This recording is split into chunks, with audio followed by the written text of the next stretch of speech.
Bonjour à toute la synagogue de Fleg. Je vais essayer de dire quelques mots de Torah sur la paracha de cette semaine, en espérant vous retrouver nombreux pour Kabbalat à Shabbat. Hier soir, je disais à mon père, je remarque que les larmes dans la Torah, je parle dans les psukim, commencent avec Yaakov. Yaakov a pleuré quand il a vu Rachel. Et après avec Yosef, ça a augmenté énormément. Il a pleuré énormément de fois Yosef. Puis dans la paracha cette semaine, Veine Anar Boché. Moshe va pleurer dans le berceau quand il était bébé. Et les Bnei Israël vont pleurer de l'esclavage d'Égypte. Et je remarque que la Torah ne montre pas que les hommes d'avant Yaakov, les Avot, Abraham, Israël, et Noach, et Shem, et Adam, et Caïn, et Evel, et tout ce que vous voulez, et Terach, ils ont pleuré. Ils ne pleurent pas avant Yaakov. Et là, vous allez me dire, oui, mais il y a le Vélif Kota. Abraham, il a pleuré pour le espèce de sa femme. Et ben, c'est pas pour rien qu'il y a un petit caf. Et j'étais voir les explications dessus. Et on nous explique qu'il ne faut pas pleurer pour le deuil, il faut pas trop pleurer pour sa femme, que c'est une mala pour une femme de mourir du vivant de son mari. Et il explique que c'est pour dire qu'il faut pleurer un tout petit peu pour le deuil. Comme si c'était une exception au point que la Torah, elle est écrite. Elle a voulu montrer qu'un homme ne doit pas trop pleurer. Et avant, les Avot ne pleuraient pas.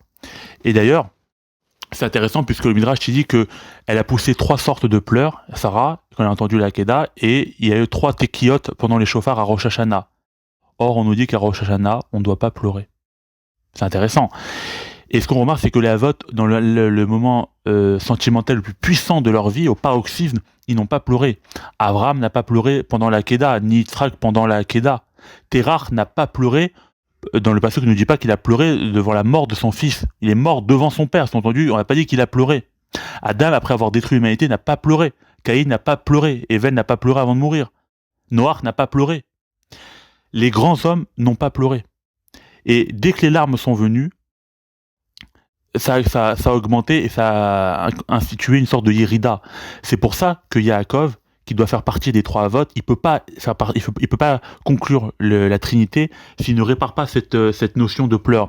Qu'est-ce qu'il va faire Yaakov au moment le plus puissant émotionnellement de sa vie, lorsqu'il va retrouver Yosef? Le pasteur nous dit que c'est Yosef qui a pleuré sur son cou, pas Yaakov.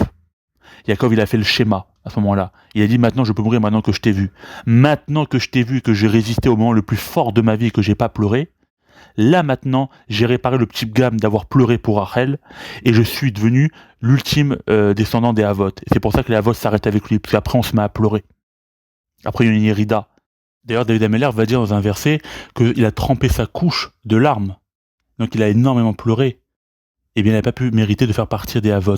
Les Avot, par définition, n'ont jamais pleuré, sauf Abraham une fois, pour une exception, pour montrer une exception qu'on peut avec parcimonie pendant un deuil, et Yaakov qui a réparé les larmes de Rachel en ne pleurant pas au moment le plus fort de sa vie.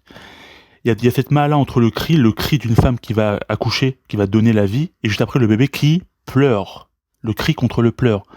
Le cri, c'est lorsque vous avez décidé de vous sortir d'une situation, vous voulez avancer, mais vous n'y arrivez pas, c'est trop dur, vous suppliez de l'aide, vous humiliez. Les pleurs, c'est le désespoir, c'est l'orgueil, c'est la mélancolie, c'est le fait de penser qu'un mal vous est arrivé. Hachem déteste les pleurs. Et c'est pour ça que le 9 av, c'est le pire jour. On a été condamnés à pleurer, parce que vous avez voulu ça finalement. Et ça, on l'apprend aussi de Esav qui s'est retenu à ce moment-là. Donc c'était une réflexion que j'avais eue, de voir que les plus grands hommes, même dans les moments les plus catastrophiques, soit Noach à la fin du monde, la fin de la création avec Adam, Terach qui voit son fils brûler devant lui, on ne dit pas qu'il a pleuré. Jusqu'au point culminant où les Bnei Israël ils vont pleurer pour tout, et que Hachem va dire, vous allez pleurer avec les Meraglim, vous allez pleurer chaque année au 9 av. Et il faut être mitabel le Beth Amikdash, s'endeuiller, pas forcément pleurer. Et c'est une yérida, c'est une conséquence. Le fait de devoir pleurer, c'est une malédiction. C'est pour ça qu'à Rosh Hashanah, on ne doit pas pleurer. On doit réparer Sarah. La seule à avoir pleuré dans cette affaire, c'est Sarah. Pas Abraham et pas Yitzhak. Et elle en est morte. Et c'est intéressant, puisqu'on a dit qu'avant Yaakov, les larmes n'apparaissent pas. À part l'exception qui confirme la règle de Abraham. Esav, au moment le plus fort de sa vie émotionnellement, à cet instant-là où il perd les brachot, il ne pleure pas. Il lâche 2 larmes à peine. La 3e, il la contient dans ses cils.